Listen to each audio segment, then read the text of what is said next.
Greetings, greetings. Thank you so much for coming out to the Pardons and Parole event here. This event is sponsored by Let's Get Free, the Women and Trans Prisoner Defense Committee, and CAD-B West, the Coalition to Abolish Death by Incarceration. My name is Etta. I'm the co-founder of Let's Get Free. I just want to tell you a little bit about the space that we're in, and then I'm going to hand it over to Saleem Holbrook, who is going to be leading a brief panel discussion, and then we're going to open it up to community dialogue and questions. We have Daesan, who's Facebook Living on the Let's Get Free website, Facebook page. It's the committee, I think it's a really long Facebook name, but you can get to it, letsgetfree.info, and then click on our Facebook Live page. And then we have One Hood, JM from One Hood is videotaping the event. So thank you to our media team. So Letters in Liberation, this is our annual fundraiser for Let's Get Free. We're a 100% volunteer organization. The money that we made at our auction last Friday was $5,000. And that's enough money to run our whole program for the whole year. So I just wanted to point out a couple things. One, the bathroom is straight back. Sorry that there isn't more seating. Thank you so much for being in community and being close with everyone. Near Mikhail Pappas, our judge friend, there is a piece I just wanted to show you. It's called Redemption, and it is a 10-foot weaving made out of 30 letters from people in prison, including our dear friend Saleem here. And we decided at our auction that no one should ever own redemption, and that it should always be displayed in public.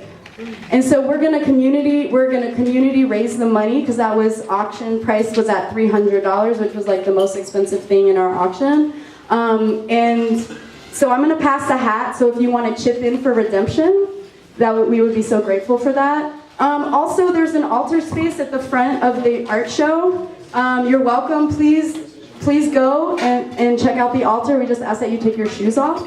And just a note about Letters in Liberation, all of the artwork from about here on was made using letters from people in prison. And also there's art from prisoners sprinkled throughout, and there's guides if you want to actually take a guided tour, you can, from paper at the front.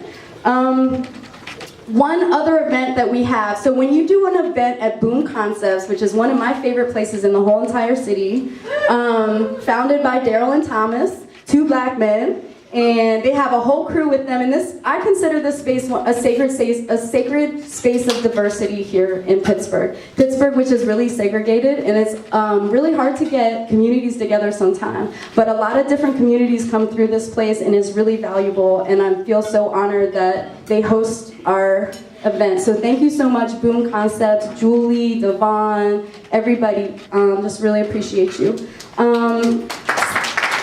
Thank you. So when you do an event at Boom, you get 3 events. So this is our second event, and then our third event is Saturday, July 21st, 2 weeks, and it's with Kempis Gainey Songster. And I met Kempis Gainey Songster when he was incarcerated at Greater Fair Prison, and he's been out since December. And he is a super amazing friend of mine. I call him my movement brother, because we share the same movement father, who is Russell Maroon Schultz. And we're doing a workshop together called Peace, Forgiveness, and Ubuntu. And I really, Let's Get Free is paying for him to come. Like, all the people who bought art, you're paying for Gainey to come. And I really want you to meet him because he's so special. So that's 12 to 3 Saturday. And any palm cards that have this event on it, it's on the back in small writing if you need a reminder.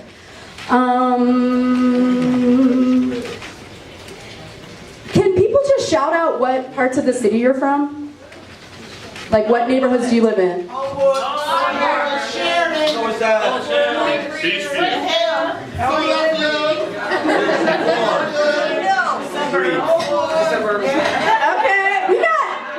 pretty cool. We got a lot of parts of the city represented here. Thank you so much, everybody, for coming. Okay, so I'm about to introduce Saleem Holbrook.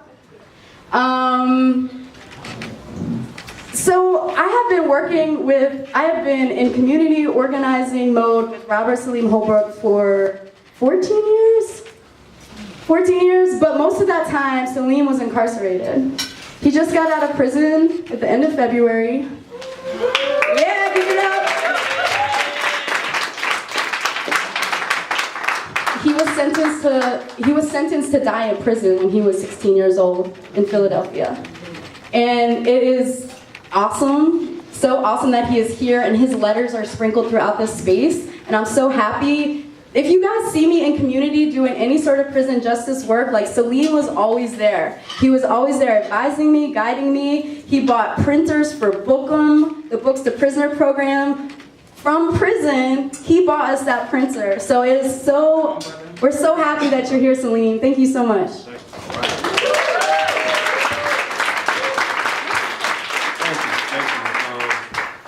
I want to thank everybody for coming out here tonight to this community forum on pardons and parole. We call this a forum, but we really want it to be a dialogue between members of the community. One of the things that Etta touched on when she generously introduced me was a lot of the work I've been doing in prison and out of prison, as well as campus Gainey songster, Sharif Boy, who's here, and dozens of other juvenile lifers who are being released throughout the state, and in particular in Philadelphia. For a lot of us, this is our way of giving back to the communities that we have harmed. You know, we recognize the harm that we cause communities, and we feel as though that we paid our debt to society, to the state, but we owe a greater debt to our communities. So my work here today, when it comes to community organizing, it revolves around me understanding the role that I have to play in my community for the harm that I caused, even as a kid. And that's something that we try and promote in the prisons to other guys who are coming out, and even the ones that are coming in. So with that said, I don't want to talk too much about me because we don't have too much time. What I want to do is introduce our guests and thank them for coming out. The way we're going to open this up is, you know, for convenience sake, we'll just go this way, and each one of you will have an opportunity to speak on your vision for criminal justice reform in Pennsylvania, share your personal stories, and where you would like to see criminal justice reform go in Pennsylvania. So, Carol Speaks is a survivor. She lost a loved one to street violence, and she also lost a loved one to death by incarceration or life sentence. Summer Lee is a Democratic candidate who won the Democratic primary for the 31st district, am I right? And you'll be coming up for election in November. Yeah. No Republican yet, so there's no Republican, so okay. hopefully we'll be up in there. Well, we hope you win. We hope you win. You know, we hope you win. Sara Innamorato, did I say that right? You did it perfectly. Cool. I've been practicing that for days. There's also another Democratic candidate for the 31st district. 21st district. Excuse me. I'm from Philadelphia, so we got the 21st district. And you know, we wish you, you know, well on your election day too. Liz Geyer has a loved one who is serving life without parole. Her story is particularly moving. I would like her to tell it, but I think one of the most poignant pieces when you hear her speak is that her partner has been in prison for almost 30 years, serving a life without parole sentence.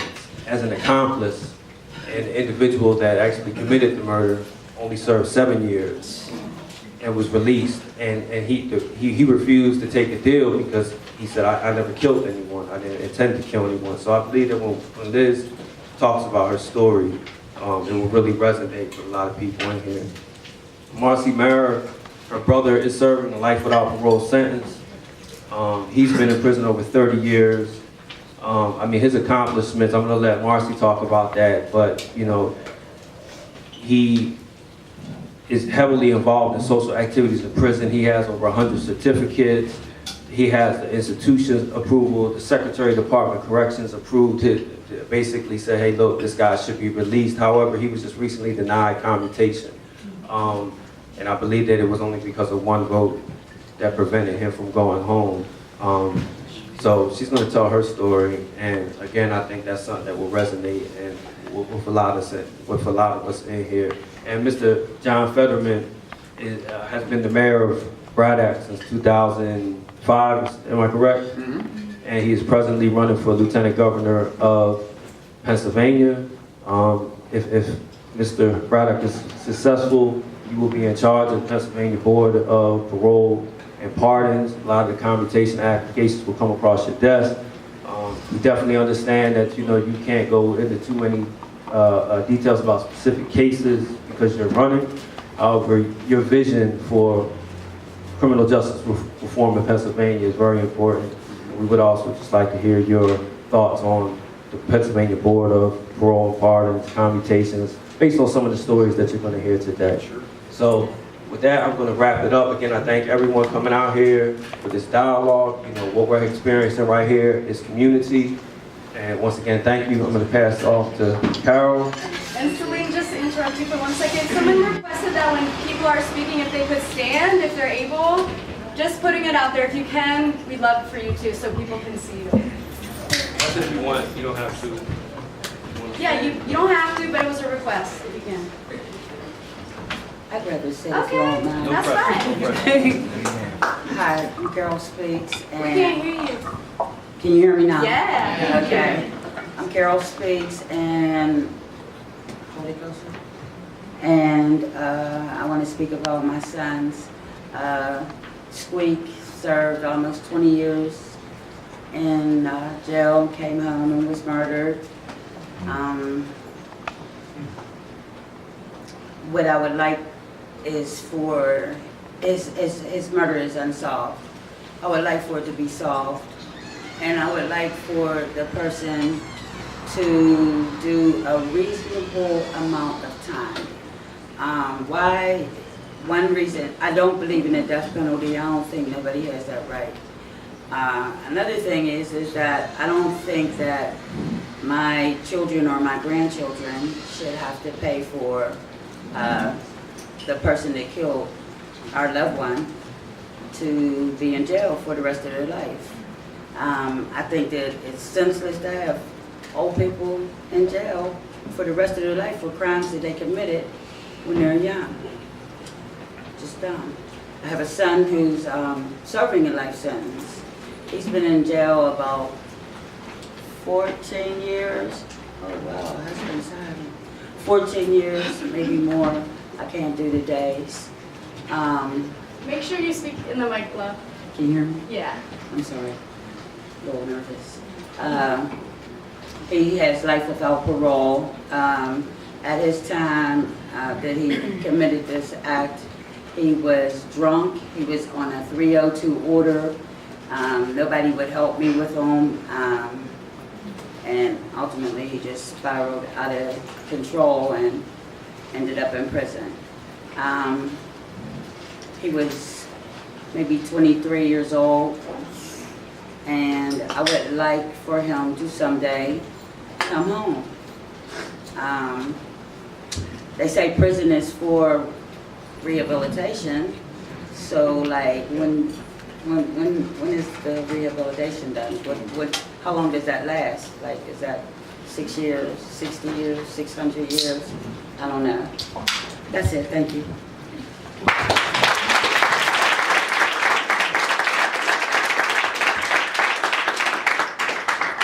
I don't like to stand up and have the mic. Okay. It makes me feel like I'm doing so much. Okay. But, so my name is Summer Lee. I know, this is so weird, now I'm just saying. My name is Summer Lee, and I ran for state representative in the community that I grew up in. And I ran for office because I was looking at the cyclical nature of racism and structural inequality. And I'm looking at people who come from communities like mine. I grew up in Braddock. I'm looking at people who come from communities like mine who are cut off from access, who are cut off from upward mobility, who don't have access to things because in our communities we have a poor education system and we have limited jobs and we have limited opportunities, and what we're seeing are people in my community who are being funneled into the justice system. When I was in school, I did research, and we were tasked with doing an international human rights issue in my class. And most of the people in my class chose to do other countries and these issues that were the thing, and I chose to do the United States, and I wanted to do the juvenile justice system in the United States.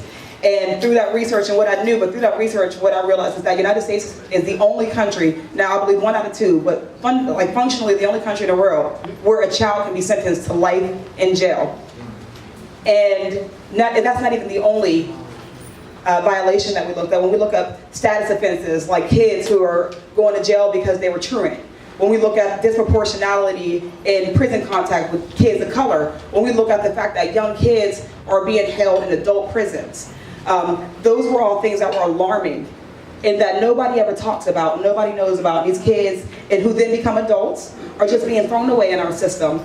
And other countries across the world have somehow figured this out. In Pennsylvania, black kids were 10 to 20 times more likely to be sentenced to life without parole than their white counterparts. And that feeds into that system. So I ran for office because when you see something and when you see an issue, you gotta go about fixing it. And I see this is connected, and our communities need some sort of restoration.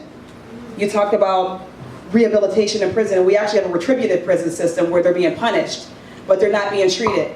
And also the reason why they went into prison, whatever it may be, is never being treated and is never being addressed, and these folk are going back into the community if they ever can, and they're not whole and they're never made whole. So I hope that through whatever work I do, whether it's in the state house or whatever I do after this, that I am able to somehow to address the system, to call out the system for what it is and work with folk to get it fixed.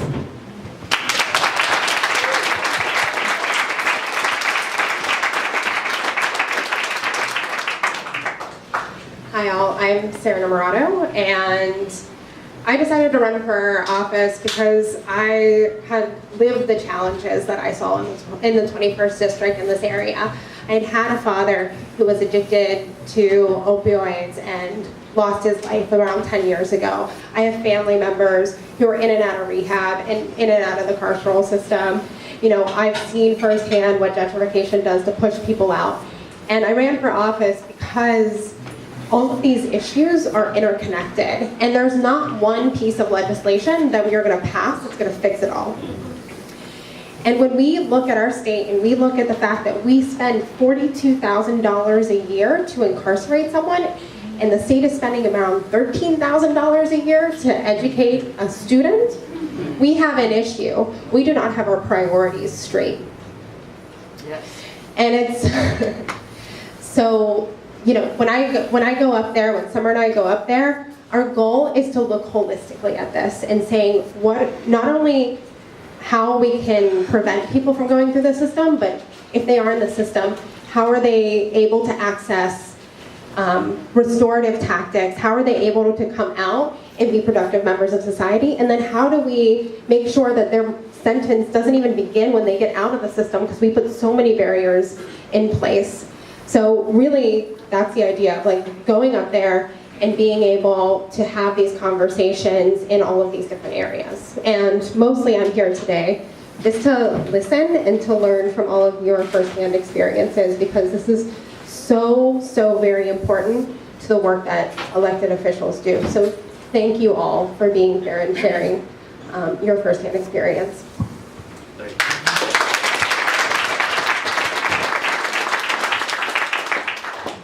Hi everybody, my name is Elizabeth Geyer, and I just wanted to thank Boom Concepts and especially Saleem for inviting me to be here tonight. I'm very honored to talk about who's dear to me, who is my boyfriend, fighting for his life, George Trudell, who's in his 30th year at Graterford Prison in Pennsylvania. Like Saleem had said, his story is he was an accomplice to a street fight that happened in 1986, and his friend committed the murder, and what happened was George refused to testify against his friend. Coming up in the neighborhood, they were inner city street kids, poor kids, and I don't know if anybody's familiar with that, but they're raised to never snitch and tell on her. They would never do that. They would die before they would do that, and that's what my boyfriend actually is doing. He's dying in prison because of a choice to not tell on his friend, and because of that, they went after him because he was involved. He did perjure himself on the stand, so he lost in court and took that risk, and he got life. The minimum sentence for second-degree felony murder rule is life without parole. He is in his 30th year. He has his bachelor's from Villanova University. He graduated magna cum laude. He's a very intelligent man. He's a very humble man, and he's a very good man. And a lot of people feel, I guess I'm a very aggressive advocate of, I don't know if you're familiar with Senator Street's bill, SB 942, also co-sponsored with State Rep Jason Dawkins' HB 135 bill for parole eligibility for lifers in Pennsylvania, because there is no parole at all in Pennsylvania. It's natural life. You die in prison. I'm a very proud member of CADB, which is the Coalition to Abolish Death by Incarceration. We need the community to get involved. Everybody needs to get involved, or our men and women that we love are going to die in prison in Pennsylvania. It's power in numbers, voices, and we need to be heard, and I think we're really starting to make a dent. Don't you think so, Saleem? I think we are. I think we're really starting to come about, and SB 942 is getting a lot of attention. I'm also a huge advocate of SB 293, which is Senator Leach's bill, which is for second-degree felony murder rule, which would apply to someone like my boyfriend, George, to be resentenced and hopefully to be let home someday. So there's just so many different things that are going on in Pennsylvania that I'm very excited about to push and be aggressive with. And asking you all if you could maybe write this down if you have a pen. I don't know. If you go on to passsb942.com, that's PASSSB942.com, and you can sign the petition for the bill SB 942 for parole eligibility. We could really use your signatures for George and for all the men and women that are doing life in Pennsylvania to have a chance to get parole eligibility someday in Pennsylvania. And to read the stories, watch the videos, educate yourself on life without parole. Get to know these men and women on an individual level. A lot of things I've noticed doing what I do with George is that no one knows about lifers in Pennsylvania. They're just forgotten people, and they're not. They're human beings that matter to a lot of people, especially to me, to you, to people on this panel. Get to know them, and you'll understand that they are really good people, and a lot of them just made really bad decisions when they were very young, a lot of them. And let me also explain that parole eligibility does not let all heinous criminals out in Pennsylvania. It just gives them a chance to be parole eligible in front of the parole board, to tell their story, show that they've been redeemed, they've changed. Doesn't mean that they will get out if they do not deserve to be out. If the risk is there, they will not be let out. It's just to give them the opportunity. Pennsylvania doesn't have that opportunity now. So I appreciate you listening to me, and thank you so much for having me here.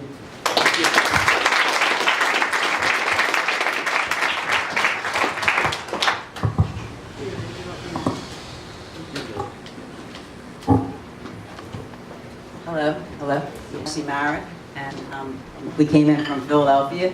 I came here to share a little bit about my story, about my brother Richie Marra. And I'm sorry, bear with me, I'm not really a speaker, but I wrote everything down. So, my brother Richie was granted a public hearing.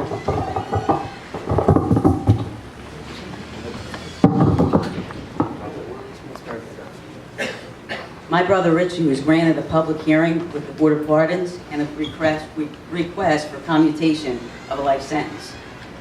The only avenue of relief available to prisoners at this time, to lifers at this time, and a bar that is set very high.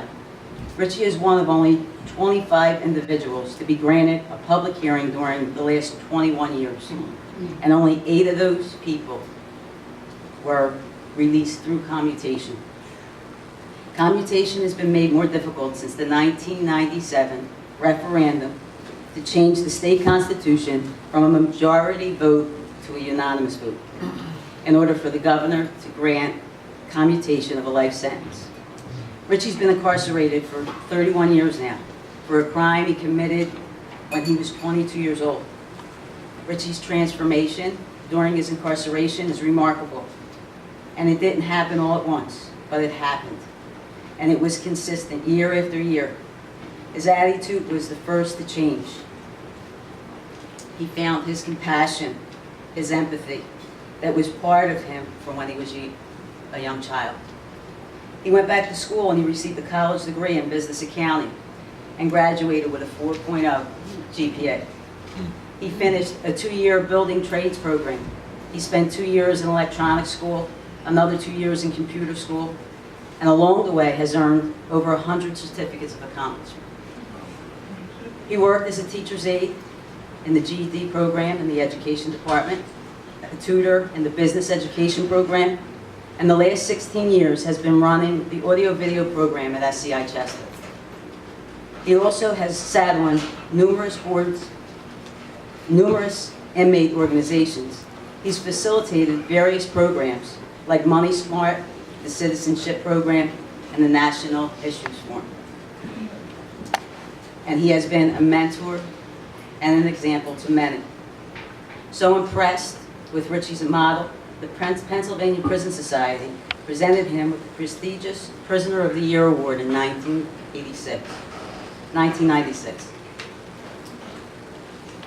in recognition of his tireless efforts to improve himself and inspire those around him. Richie's pursuit of excellence for himself and others through the years, it should be noted, was accomplished during a time when Richie had little hope of being released. The Department of Corrections, John Wetzel, in an interview with Richie just before giving him the Department of Corrections recommendation, referred to Richie several times as an upstanding citizen in our prisons throughout the years. And it should be noted that Secretary Wetzel sat on the Board of Pardons prior to his current appointment. There was a multitude of people, including a retired Department of Corrections employee who spoke on Richie's behalf, and many others who wrote letters on from the Board of Pardons vouching for Richie and his character. Richie had his public hearing on March 9, 2018, and it went very well.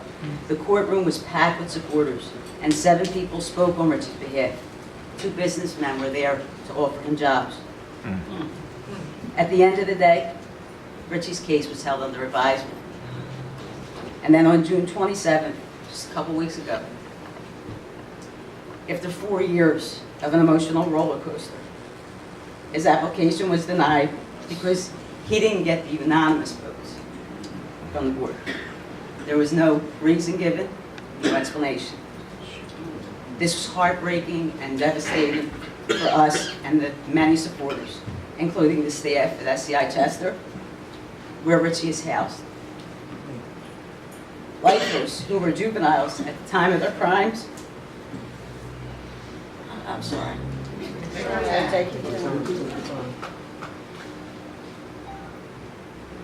Are now eligible for parole, and over 100 lifers have been paroled in the past year or 2. Men and women who are known by the Department of Corrections who have been released through the parole board. But lifers, like my brother, although young at 22 years of age, are not eligible for parole. And no matter how much the Department of Corrections supports their release, the parole board is powerless to act. And so, as I've mentioned earlier, the Board of Pardons makes it almost impossible. Senator Street's bill could change that and bring hope to many lifers and their families. No one is in a better position to know the men and women in our prisons than the Department of Corrections and the Parole Board. There are many men and women, like my brother, who could be out here working and paying taxes instead of using tax dollars to pay for their continued incarceration when it no longer benefits society. We are talking about men and women who have served decades in prison, that are 50, 60, 70 plus years of age, who have matured, become educated, and are not a danger to anyone. Richie is 55 years old. He's not the same 22-year-old that did something that he's very remorseful for. Shouldn't we empower the parole board to act in cases like my brother's? Yes. I urge everyone listening to me tonight to please support Senator Street and Senate Bill 942. As far as the Board of Pardons goes, my prayer is that they begin to look at the many juvenile lifers being released after 25, 30, and more years, and adopt a more kinder position with lifer cases coming before them. Thank you.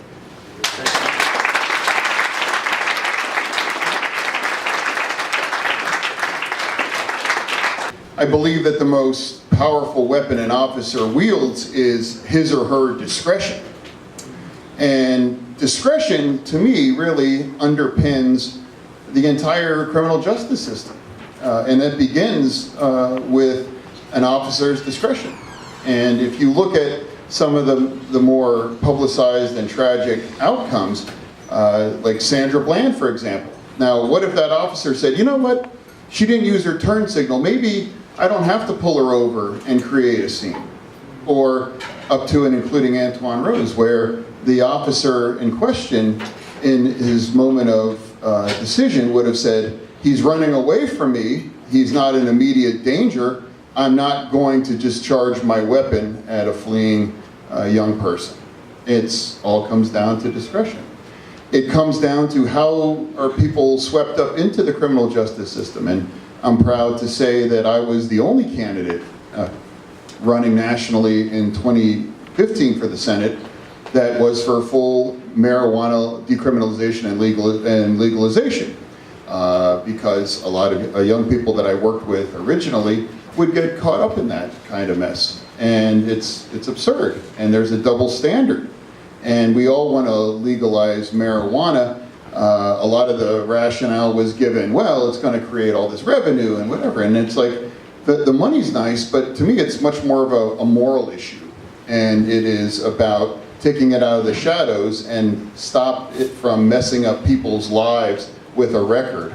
And I've also seen firsthand how we handle driving in our community, where somebody gets caught driving without a license or they didn't have insurance, and suddenly you're looking at several $1,000s, and then they're permanently marginalized because they can't drive legally and they're never able to get that out there. So it's like, you know, making the criminal justice system more responsive and flexible, and making sure that the people that don't and shouldn't be involved and needed in that are not. And I think that's really what should inform our whole societal outlook on that. And in my role of Lieutenant Governor, if I'm lucky enough to be your next Lieutenant Governor, there are a lot of problems with the current situation. The first and foremost is that it requires a unanimous vote. I mean, that is an impossibly high threshold to clear for a lot of people. And what piggybacks on that and makes it even more difficult is that the process is political, and it shouldn't be political. Because going through every person's mind making that decision is this going to be the one that they're going to hit me with a commercial with $1 million behind it saying I'm soft on crime and this person got out and did something, and et cetera, et cetera. And we have to remove that, because that, first and foremost, isn't fair to the individual up for consideration, but the individual making that decision shouldn't have to have that as a consideration, because you'll get a much cleaner, more pure distillation of what that picture or what justice really means for that individual when you remove politics, you know, from that as well. And I'm excited, quite frankly. You know, when Governor Wolf wins a second term and I'm your Lieutenant Governor, a governor on his last term, that's closer to having politics out of the situation on some cases. And I know we all collectively, Gainey just walked in the room, you know, love that man. Yeah, we have to get our act, together in Pennsylvania on this. I was proud to say I was the only candidate. I was proud to be very supportive of Josh Shapiro when he ran for district attorney, attorney general. Back in 2016. And I'm proud to say that I enjoy a close relationship with him, and we are going to work closely together on these decisions as well, too, with respect to the Board of Pardons. And I know he shares many of my views on this subject as well. And furthermore, another great example of restorative justice is, who knows Corey Sanders? Anyone know that name? He was elected to serve on council in McKeesport. And he was ultimately denied. And you want to know why? Because he had a drug conviction from 1993. And I spoke out against that, the absurdity of that, when I was a candidate for the Senate, and continue to, and have been in conversations with him. And he was just denied his. He was denied by one vote. And I know who voted that down, and that's absurd, And I want to work to make sure that that man can get what he deserves, and he can represent the people of McKeesport, and he can get on with his life. If we are going to exclude somebody who's led a good life after paying his debt to society for a crime like that, then we really aren't about rehabilitation. We are about perpetual punishment and retribution, and we can't be about that. And I would be proud to take up his case and others that I'm familiar with. I actually happen to know an 18-year-old young man who is serving life without parole. He was a driver in a car that ultimately carried individuals that committed a terrible crime, and he is 18 and life to go. And that is a staggering thing to wrap your mind around. And I look back, I turn 49 years old next month, and I look back to the things that I believe, things that I would have done or said when I was 18, and now it's foreign to me.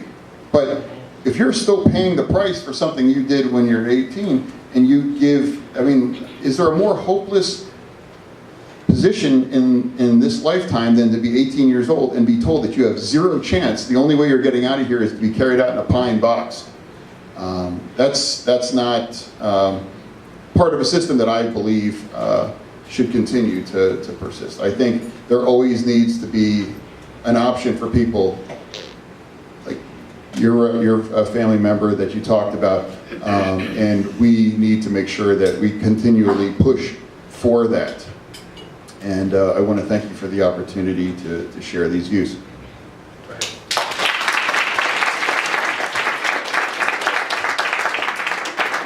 Mr. Gainey is going to, Representative Gainey is going to come out real briefly and share his vision for criminal justice reform. Thank you. Thank you for having me. Y'all got Summer Lee and Sara in the house, huh? But first, I'm glad to have two new colleagues. It means a lot to me. I have several people in my community right now who may have went to jail, particularly on drug charges, for a system that I really can't understand, because I always tell people Oliver North ran contraband throughout America, and now he's the president of the NRA. So he didn't have to go through some of the things that my community has to go through with felonies and misdemeanors. And I got a lot of people in my community that right now, when they went to jail, we were kids. We did what we thought we was doing because we wanted to get money, or we did what we thought we was doing because we thought it was the life that we wanted to lead because we were still children. I'm quick to share with everybody, I became an adult at 21, but I didn't become a man until I was 29.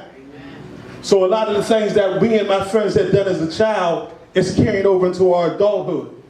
So you take a lot of people that I know right now that got felonies and misdemeanors, and even though we pass clean slate, it's only a step in the right direction. It doesn't fix the problem, because there'll still be a lot of people like my man in Corey in McKeesport that can't serve on council. We did a whole lot of things when we was kids that now that we men and women, we don't do no more. And for you to have a cloak on my neck and tell me that I can't get back into the society and what you took from me, even though I did my time, is a problem. And until we permanently remove felonies and misdemeanors and give people their life back, we have to continue to fight for it. I hope they don't mind me saying it, but I got two people right now. I see Terry Minor in the audience. I see Amber. No one can tell me that they're not rehabilitated and that they should be able to have the same freedoms that everybody in here got right now that didn't have to go to jail because they did their time. They should be free from that. There's no reason why. I got people right here in Garfield right now that I went to school with. One worked for Alcasan, now he coaches Little League football. He's doing all he can to transform young men and women, young boys and girls into men and women. Every single year I can go to Homewood, Wilkinsburg, all my communities where people have done their time, came home, and they were given back to the community. But because of the laws that have been in place to hold somebody now and not uplift somebody, they still got to pay prisoner even though they in the world of freedom. Yes. Yes. So at some level, we got to permanently move misdemeanors and felonies, period. And the second one is, listen, I know some people that did some horrible things in their teenage years. They got homicide records. But to talk to some of them right now, what they did at 16, 17, and then got transferred over, They're not there no more. They're not there no more. And I think the best restorative practice that we can have is healing. It's the same thing that I always tell people in this political climate. I feel all this anger. Everybody just angry, angry, angry, angry. Somebody want to do something, do something, do something. You just angry. Angry is one letter from the word danger, and in anger you cannot see. So what you gonna build if you just angry?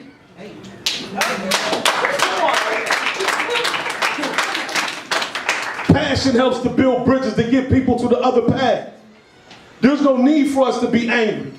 The ones that should have some angers is those that did their time and want to come home because they're rehabilitated, but the system is eating them for the love of money and won't give them their life back, and want to know why we got 3 or 4 generations of men in the penitentiary that look like me because we warehouse them instead of rehabilitating them and bring them back to where they should be at.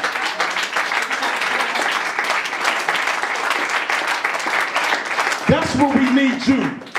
We need everybody here. People ask me, wow, hey, you was all out there for Fetterman. Why? Because I know he believes in criminal justice. And the number one thing is when he takes his place as the lieutenant governor, he'll work with this community as he will be chairman of the pardons board to make sure that we restore the right people back in the society that we need. If for no other reason, for me, I'm voting for him every day. If I can vote twice, you got 2 votes. So what I'm saying to y'all is that where we need you. Forget the anger, turn it into passion, and help us change the way that we can give life back to people, and we'll create a harvest for the world.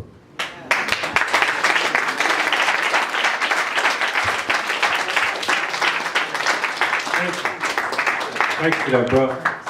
I'm glad I didn't have to follow you as far as speaking, you know what I mean, and giving my vision for criminal justice reform. But I mean, there were many things shared in here, and we're going to open this up for questions. We're going to ask for 5 questions at a time. Identify who you want to answer the questions, and we're going to try and move it along. But one thing I do want to touch on that everyone spoke about here was the need for healing between the offender and the community. That's one of the things that we're very big on and that we've really been focusing on. We understand the harm we cause our communities, and although a lot of the conversation we're hearing up here is talking about offenders, prisoners serving life without parole, we in our souls and our hearts, we are making a space for victims because we understand the harm we cause, and the main. When you are rehabilitated, coming to terms with what you did is everything. So that's something that we keep out front in the work that we do. And also something Mr. Fetterman said that resonated with me was discretion. When I was sentenced to life without parole, my judge didn't have discretion. He didn't want to sentence me to life without parole. When I came up for resentencing last year, the statute called for me to get 35 years. However, I only did 27 because my judge, who was the fact finder in my case, wrote a letter to the court and said, listen, when I sentenced him to life without parole in 1991, if I had discretion, I would have never sentenced this kid, who is a man now, to spend the rest of his life in prison. And a lot of judges' hands are tied. They want to exercise discretion. A lot of juvenile lifers and a lot of lifers, period.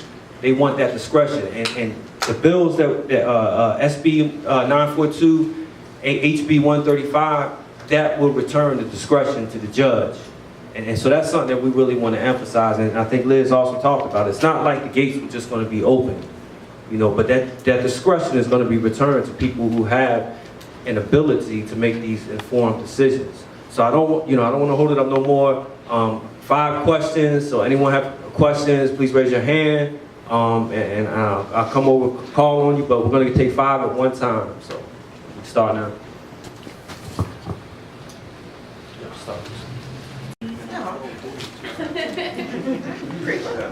My name is Jane Hine.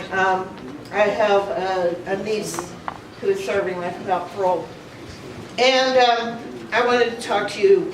You guys talked very eloquently about sons and boyfriends. And so I want to talk to you about women. There are women who are serving life sentences because they attacked their abusers. And times have changed. That's now a defense. But you know, you've been subject to abuse for so long that it's more self-defense to kill your abuser. That wasn't a defense when these women were sentenced, and they're now serving life. So my question for any one of you is, what would you be willing to sponsor a bill to retroactively retry these women and allow them, somehow we have to allow these women that defense that women have access to now?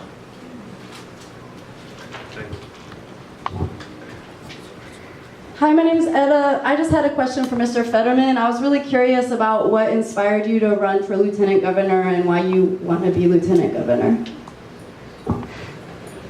Anyone else? I'm a juvenile lifer that's forcing me to be home after serving 36 years. All these conversations are strong. All of them sound good. We need you as a lieutenant governor, but we need you to listen to everybody that you say you listen to, because you are the key to a whole lot of keys to be open. You know what I mean? You are the door that can open other doors. So when we sit here and hold these conversations, you said you appreciate what them ladies are saying, you appreciate what's going on. This is a real deal. 36 years, I went to jail when I was 16 years old. I'm 53 years old. I came home when I was 52. I was illiterate. So you speak about education, that's important. You speak about helping, that's important, because I just left. The school system in prison is nothing. The rehabilitation don't exist. So as a movement, as people, we gotta stop talking, we gotta walk. We go to Harrisburg every other week almost. But when we look at the numbers up there, ladies and gentlemen of this community, we need you up there. Etta, she ready for y'all to move. You know what I mean? You got members, I can go on and on, but I'm not. I just need y'all help. Thank y'all.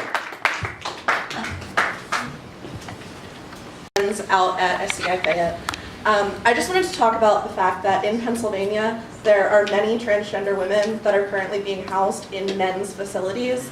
As some of you may know, they are at a much higher risk of sexual assault. They are at a much higher risk of abuse from guards at these men's facilities. And specifically, I'd like to know from the two of you who would like to serve in the State House, what you would do to help these women, help our transgender sisters and brothers who are currently being incarcerated. Thank you. I have a daughter serving almost 33 years for first-degree homicide. She was 18 years old, and against empirical evidence that shows that people don't mature until the age of 24 years old, the system has not changed. And I was wondering if anyone here would sponsor a bill to raise that age between 18 and 24 so that those people would be given a chance as juvenile lifers.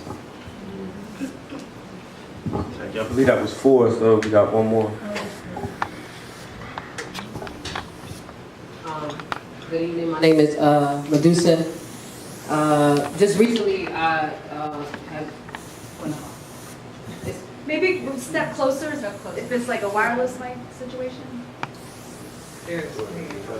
Evening. Can y'all hear me? Yeah. Where? So just recently I was, I don't know if some of y'all know, maybe, or whatever, I was just at the movie theater filming a police officer who harassed some young black girls. What happens in our community is the criminalization of young black people, of black people in general. To the politicians, is there some laws that we can pass that can decriminalize black youth and black people altogether? Because half of us are catching cases, not simply because we're just out here, you know, heinously committing crimes, but because we're targeted as a group of people. So if there can be some laws that are passed to decriminalize our black folks, it would, I mean, I'm sure it would change the way that things is going now. Thank you. Medusa's question just now, because A is the one that's on my head, and it's one that I think a lot of folk have been thinking about, just when we think about our young people of color, especially our young black boys and girls who we've been losing to police brutality. And one of the questions that everybody is trying to figure out is how do we protect black kids. I mean, black adults, but also how do we protect black kids? And what we know is, and what science tells us, and what every study in this country is telling us, is that black children are more likely to be perceived as older, to be perceived as more culpable for any offense that they may or may not have committed. Yep. They're more likely to be treated as superhuman, as they don't feel pain, and all those things. And we can think about what legislation will help with that. And I'm certain that Mr. Gainey has been serving, and he has ideas and he knows about that. But what we really need to talk about is, how are we training police officers? How are we training teachers? How are we training our guidance counselors and all these folk who interact with these students who put them into these dangerous situations? Because what we were looking at, this is funny.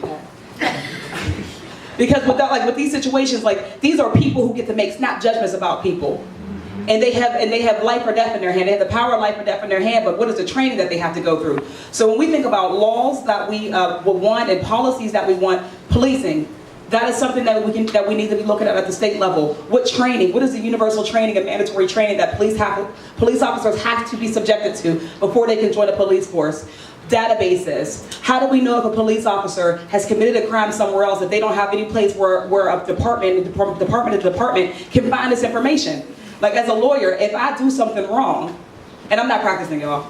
I have to make that clear. I am not a practicing lawyer. But as a lawyer, if I were to have done something wrong, I have an ID number. And anybody can look up my ID number and find out what I did wherever I go. But that is not the same with police officers who can abuse kids at Pitt University and then go to not just one, but 2 other police departments and possibly be set loose to do this to more black kids, and we already know he has these biases. So we want to look at the state level. I believe that we need to have mandatory police training. That's where the state is where you can do things with your policing. It's the same thing where you can do something with your education. Whether there are police officers in schools, because what we know is that where there are police officers in school, black kids are going to jail. And not only are they going to jail, but if they came from my school, they're getting beat up before they go to jail. Yeah. But that training and whether they can be there, this is state level stuff that I want to lift up, but also knowing that these folks, all of these people who are in positions to make judgments, they need to have training. Implicit bias training, not just telling them what implicit bias is, but something that is going to be seen and to work through that bias. And until they have worked through that bias, they should not have guns, they should not have power over lives. And I think that that's something that we need to move to.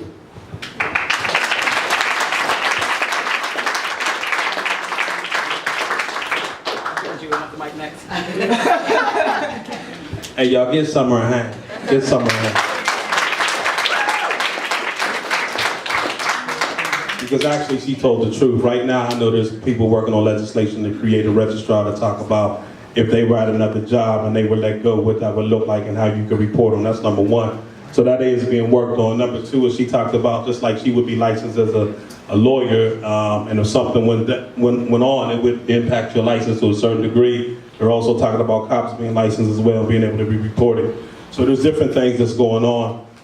And we've had a lot of diversity training and we've had a lot of conversation, but the one thing I've learned about diversity training is that most of the time you go to diversity training, what you do is you sit there, they go through a training technique, you sign off and you're gone. That's it. And so that's not really a education to me. And both of my colleagues have heard me talk about this before. The reality is police need diversity education, period. Because a lot of these cops is coming into the city, and I've spoken to several of them. Most of them have never been in a community where they grew up with black, Latinos, Asian, or anybody else. So right now, you can't protect what you don't know. And the reality is, I'm gonna be honest, and my colleagues have heard me say this as well. I've studied European history just like white people. That's the privilege I had from kindergarten to 12th grade, whether we call it social science, social studies, or history. I've got to study European history with a slither of civil rights. When I'm in a room, I know Caucasian people because I've studied European history all my life. The problem is we have never studied American history. We have never studied where African American, Latinos, Caucasians, Koreans have all lifted up this country and created this a place called United States of America. And for these police officers, if you're coming into an urban environment, you need to know who we are. You need to know there shouldn't be take 60 credits. I know the city of Pittsburgh takes 60 credits to go to see if they can read or write or do something like that. You need 120 credits of diversity education so you can understand who Frederick Douglass was, who W.D. Du Bois was, who some of our leaders was, who Garrick Morgan was, so that you see us more than just from slaves to civil rights, but you see the investments that we made in this country called America. Our road to civil liberty is different than most people's roads to civil liberty. And if you gonna protect because you protected my civil liberties, get to know me. And because school didn't teach you and you want to become a cop, it's a great opportunity for you to have an opportunity now to learn who I am. So part of the package that's going to be put together in the public hearing that we have on July 17th is police training and diversity education for police officers. And it's statewide, that's why we did it with the Senate, so we can make sure we get Philly here and in between the state here to have a conversation. Sooner or later, we haven't come up with it, but we have discussed maybe having a special hearing and asking the governor to do the special hearing so that some of the things that we talk about become law. Because the only way to erase ignorance is through education. And that doesn't mean that we're going to erase everybody's ignorance, because if you got a closed heart to people, there's nothing I can do. But for the one who want to better their trade, then there has to be an education package to teach you who we are, not by colors, but of Americans who made major contributions to grow this great nation called America.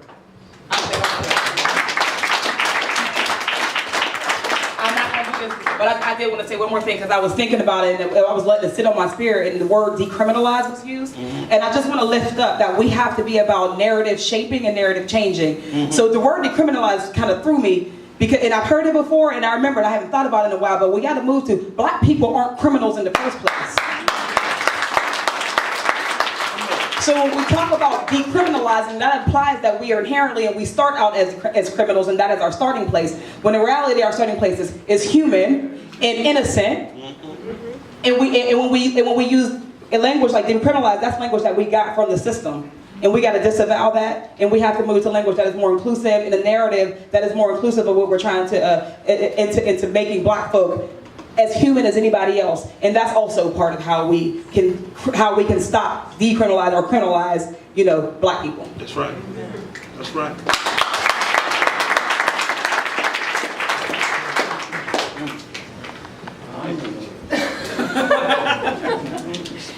They're a tough act to follow. I think something very pragmatic to look at in the Commonwealth of Pennsylvania is that we have hundreds of municipalities, right? And each municipality has their own police force. And oftentimes these police forces are maybe 10 people. And when you have 10 people who maybe get paid $9 an hour to police, that is not a formula for community safety. And oftentimes these forces do not have the resources to come up with their own standardization of policies, so we default to this very shitty use of force policy that, sorry, I apologize. Your mouth.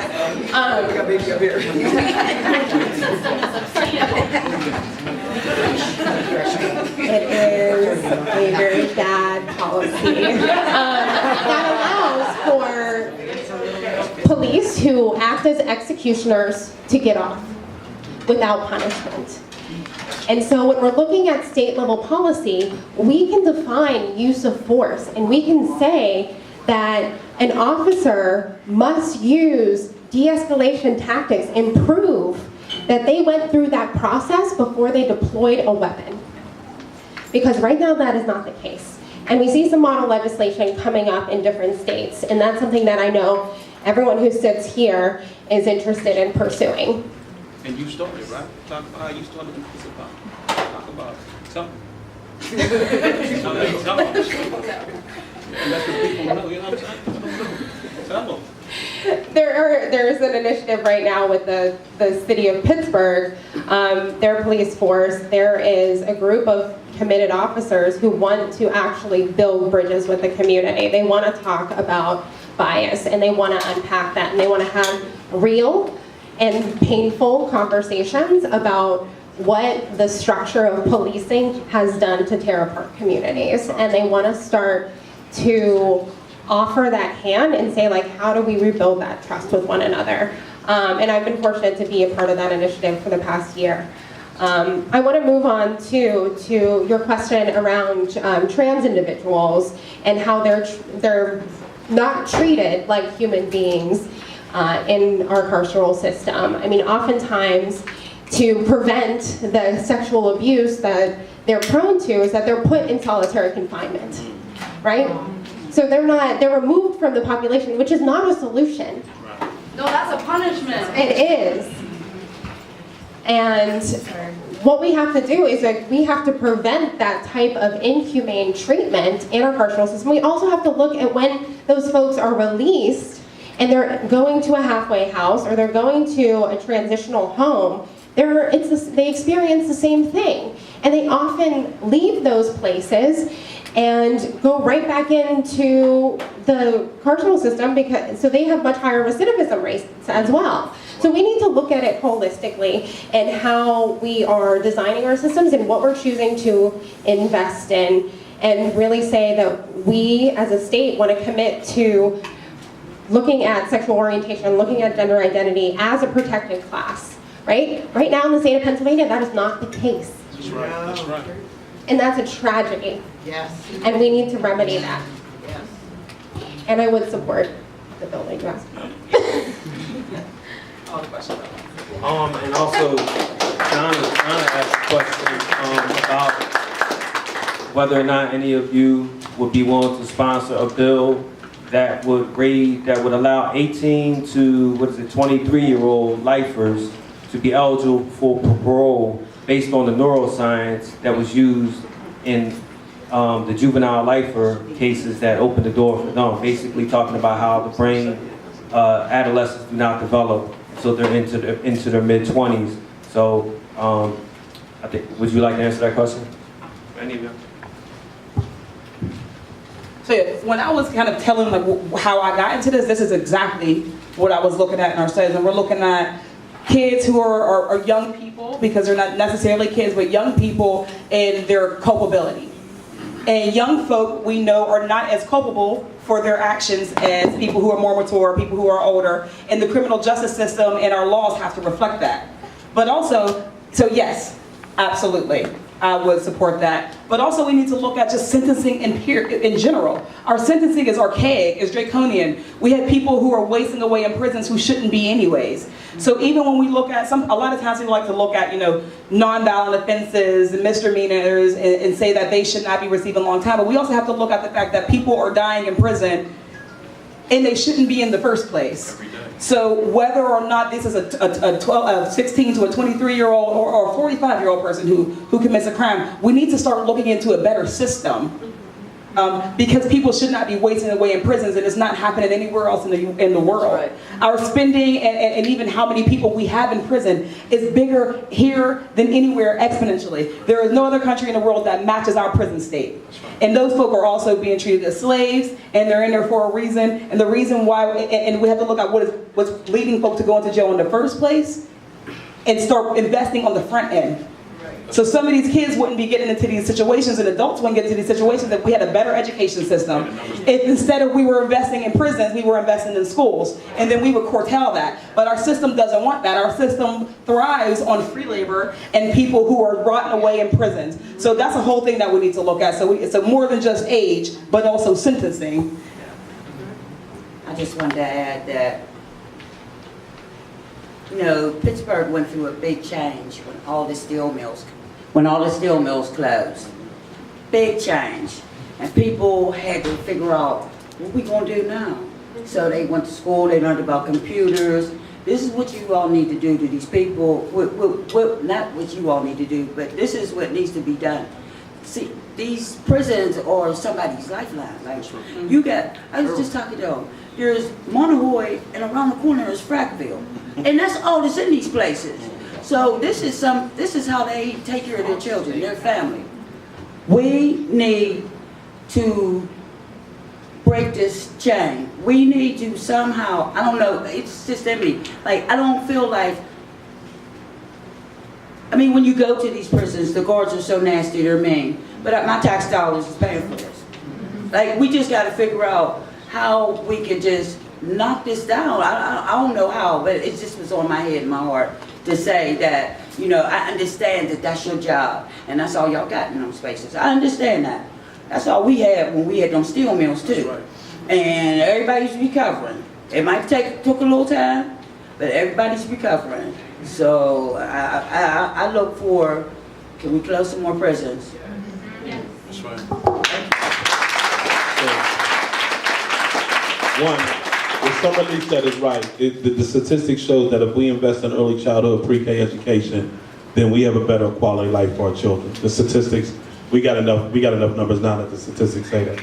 Your question is so timely because on August, I think it's August the 4th, Senator Street is coming to Pittsburgh, and we're putting on a sentencing commission to where we're going to talk about just what you discussed, sentencing, and different ways that we can look at it. He'll talk about his bill, but he's also here to take recommendations from the community about what they feel we should be doing in Harrisburg to continue to push better sentencing laws. So Senator Street will be here on August the 4th, I believe it is.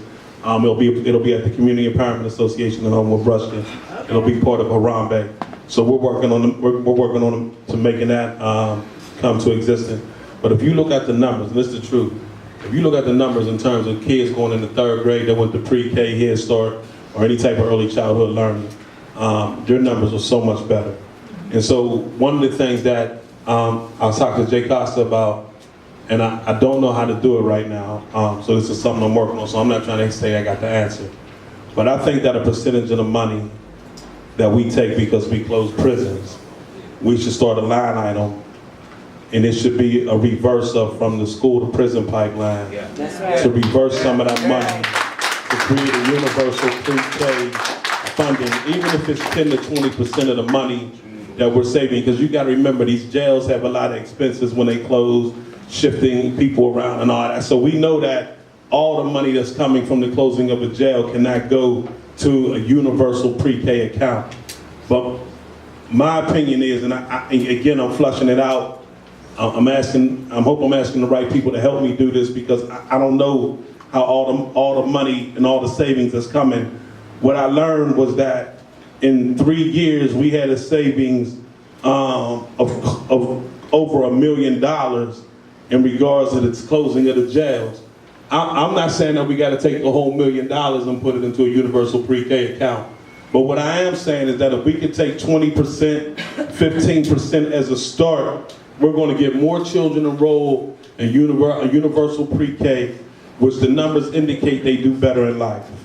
So as we close these jails, if you want to really reverse the trend from school to prison, advocate for them to take some of that money and put it in a universal pre-K account. That's right. Etta, I forgot your question, so I'm gonna let you ask.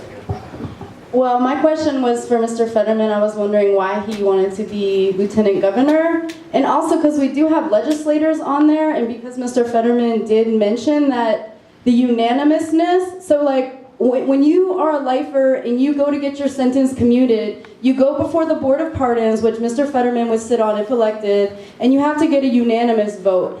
And that was made unanimous by a constitutional amendment which happened around in the mid-90s. And a constitutional amendment takes about 2 years to change. And a lot of people in the movement are always like, that's too hard, it takes 2 years. And I was like, well, it happened in 95. They did that then, can't we just try? Because I really feel like that is a critical key, and since there are legislators, I just wanted to bring that up as something that I always think is a good idea. So that's for you all. And then Mr. Fetterman, why do you want to be lieutenant governor? I wanted to be lieutenant governor because I think it's been an underutilized and undervalued elective office statewide. I think it has a lot of important roles, particularly the one that we're discussing with right now with respects to the Board of Pardons, and really kind of championing the cause of criminal justice reform. Some of the topics that were brought up from the different panelists here.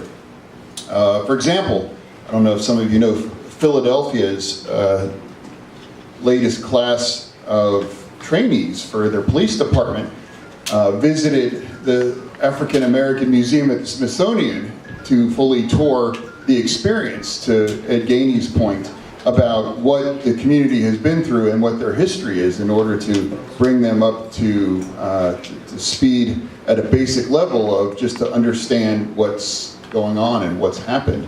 And I think that's important. To also, Ed's point about universal pre-K, Philadelphia also instituted a soda tax. And it goes to fund and provide universal pre-K for every child in Philadelphia. And it's been very controversial. And guess who hates that tax? Pepsi. And they're spending, and have spent, millions and millions of dollars because people are really upset that they don't want universul pre-K, I think. So there's a lot of challenges. And the gentleman that was released sentenced to life as a juvenile, that was a Supreme Court decision. And we are in danger now because of Kennedy's retirement and the new appointment, that if that takes and that goes on, we will have a permanent right balance on that court that will really fundamentally remake our society. And I pretty much guarantee you that court would reject, and you'd be in prison right now. That court would have stripped away the Affordable Care Act, and that would have unraveled completely. And you think of all these things that are really now, we are in a really crisis situation. And in this state, Governor Wolf's re-election is the firewall that stops a lot of really, really dangerous, destructive policies that are really at tops on the Republican agenda. And it's imperative that everybody get involved and everybody get engaged, because it's certainly what you can accomplish, but equally important, and somewhat more important in some circumstances, is what you can stop. And that's what's on the line here in Pennsylvania in 2018. So I really urge everybody to watch this race, get involved in this race, volunteer in this race, donate if you're in a position to for this race, knock on doors, everything. Because Scott Wagner, if it's something that means something to you, I guarantee you he will want to change it, revoke it, ban it, shut it down, remove it, and it will remake Pennsylvania in a way that I sure don't want to see happen. So one of the things I want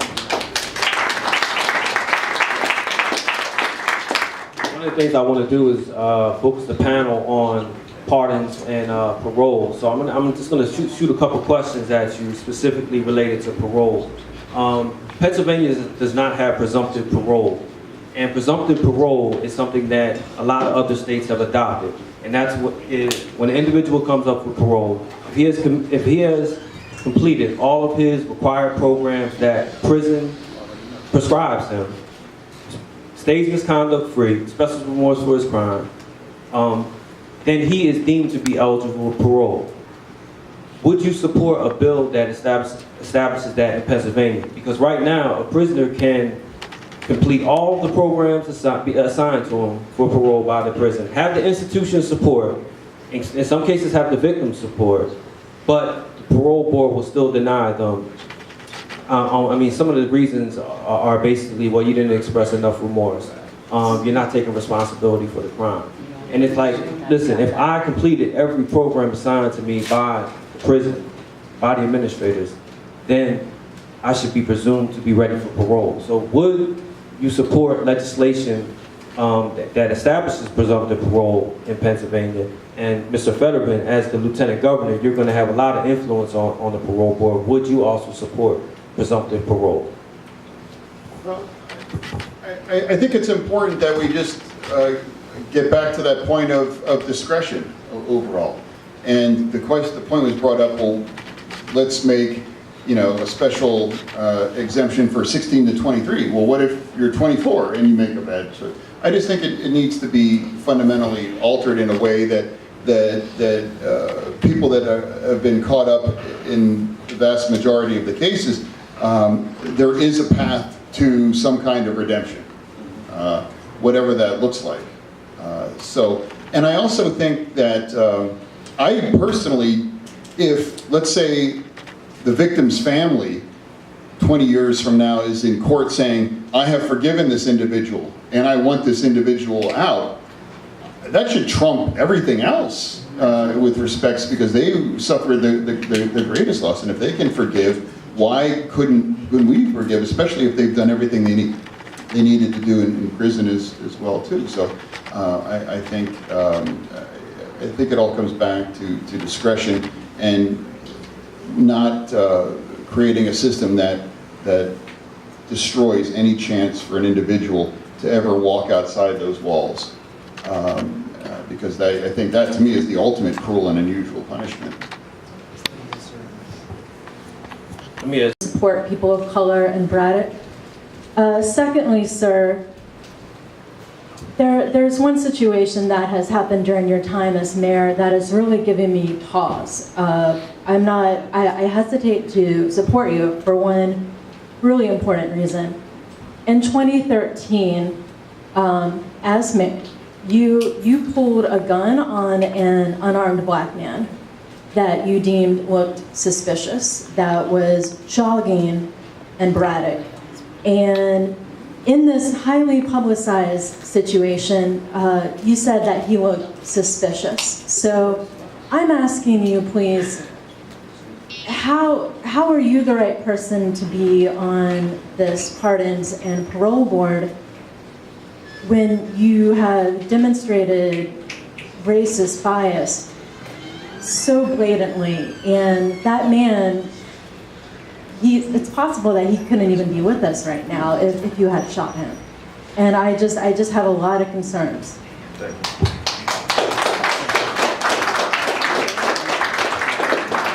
you.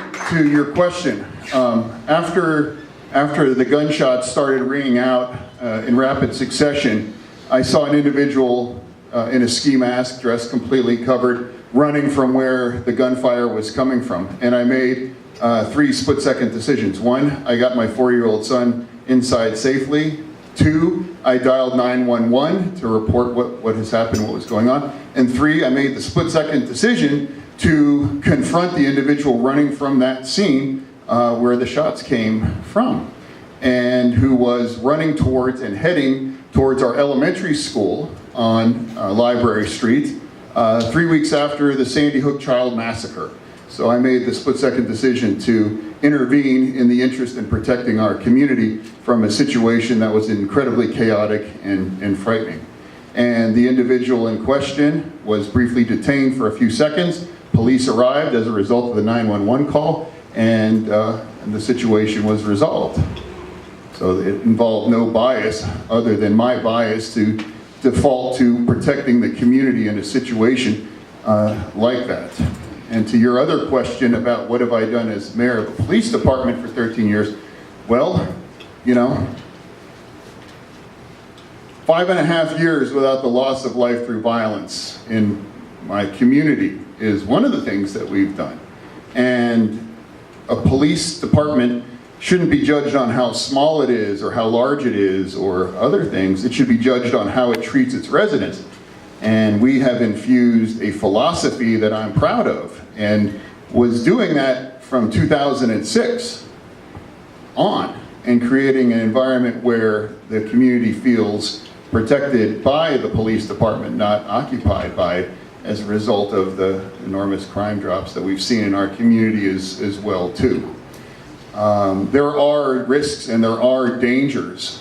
When I was on a campaign stop during the primary, I got a call from my police chief. He got an anonymous tip, and they acted on that, and they seized 9 illegal handguns, including 1 gun that was altered to function in an automatic capacity. So there are risks and there are dangers, and policing can be a complicated matter. But I'm proud of the work that I have, and I hold our current police chief up as an example of what true community policing is and what it can be. And so from my perspective, I'm proud of that work, and I think that qualifies me in a very unique perspective, certainly more than anyone that was running for this office, and certainly someone that's been involved in these issues for 17 years before it's now become front and center the way it has these last couple of years.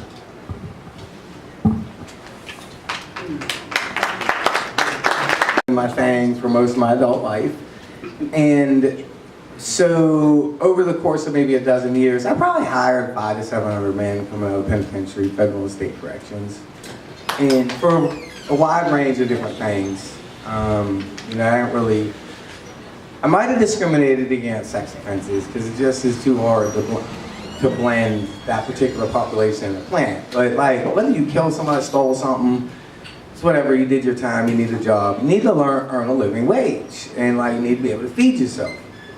But what I found is that the prisons, they don't address things, and the question will be for Summer Lee, because you identified the trauma issue, which is serious. Unfortunately, you know, one of the members of our parole board, Ted Johnson, he really understands that trauma issue, and that's a friend right there, like Ted knows. We're not doing anything inside of the penitentiary to prepare people to get out and to deal with some really heinous shit that happened to some people. Some stuff like, if you can't move yourself out of your own perspective and recognize that other people have completely different life experiences that you can't even begin to conceptualize. Some of the stories I heard made my toes curl, my blood. It's like, oh my God, somebody did that to you? And you're just supposed to get out and go get a job and have a happy life.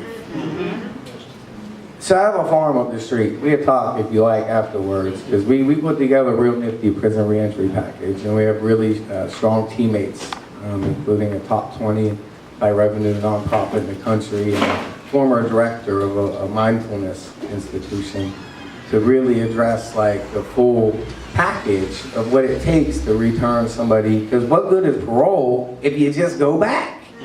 And I mean, 65% of people are going back to the penitentiary, so something isn't being done right. In California, in San Quentin Prison, is the Inside Out and Inside Garden project, where they're cultivating the inner person, or they're learning to cultivate the earth. And then when they get out, there's Planting Justice, which is a permaculture-based prison reentry project that pays a family supporting wage.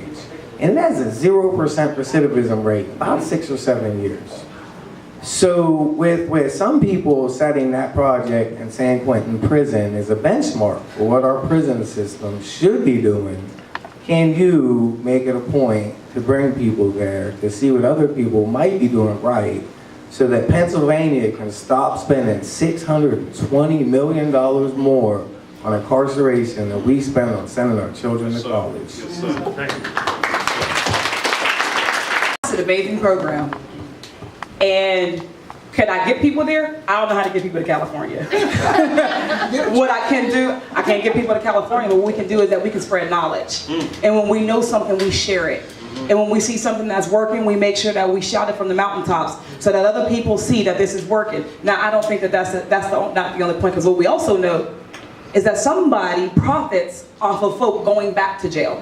And until we address that, there ain't gonna be none of those California programs. So what we're looking at right now, and when we talk about folk who, because I think this is two-part, because it was kind of a couple things you addressed, folk who go out back into society and then they come back. And notwithstanding the fact that they have gotten no life skills or limited life skills while they're in prison, but also they're coming back out to poverty. There are folks that are coming out of jail with not a cent to their name.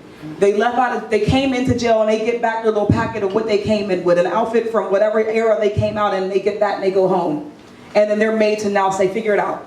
And society has changed since some folk have been in jail.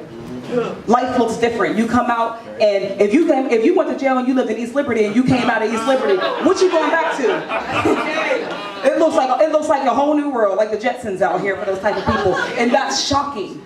And we have to address that. We have to address that with the folk who are coming. When those of us who are on the outside, we need every resource to support our family members who are coming back. If you're going back to poverty, if you're going back to trauma, if you're going back to any sort of toxic kind of environment, what is going to keep you from going back to prison? It's a goal for sure. And because we know that so many people who are impoverished, poverty leads to violence, leads to crime, and that is a cycle. So a lot of folk who live in impoverished situations are going to prison. So on a legislative slab, folk are talking about how we're going to have a living wage, how we're going to make sure that they have access to education. You mentioned that a reverse thing, we need a prison to school pipeline, so that folk are going out to something, they have a reason to live. And we got the money. But yeah, as for the programs that work, we also look at every other country in the world whose prison system works. And we choose not to implement those changes. To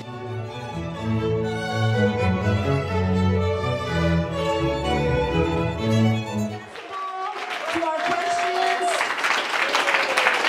everybody who asked a question, give it up for everyone who asked a question. Everyone who got out of prison and is with us today, give it up. Everyone who is devoted to the community for justice and is part of an organization, give it up.